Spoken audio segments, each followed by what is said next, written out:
Hello guys, कैसे हो आप सब। मैं आई थी सुबह छत पर। सुबह सुबह देखो इतनी छोटी छोटी इतनी प्यारी प्यारी छोटी छोटी चिड़िया। मैं आप लोगों के पास से दिखाती हूँ। मम्मी ने डाल दिया था यहाँ पर इनके लिए बाजरा दाना पानी जो भी बोलते हैं। और मेरे को लगा कि उनका एक ब्लॉग शूट किया था।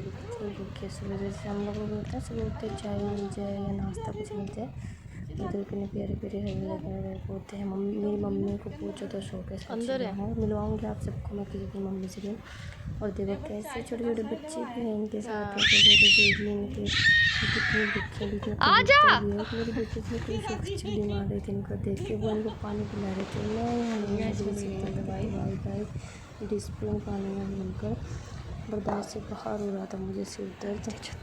और फिर दोबारा शाम का टाइम है। शाम को आके छत पर दिखाती मैं आपको। देखो कैसे हो गए ना बादल अजीब से, जैसे कहीं बारिश हो रही है। फिर मम्मी ने बनाते जिनको बोलते हैं रहना की थोड़ी देर बाद मैंने खा लिया था खाना। साथ में थोड़ी सी लस्सी ले ली थी जब मम्मी को आजा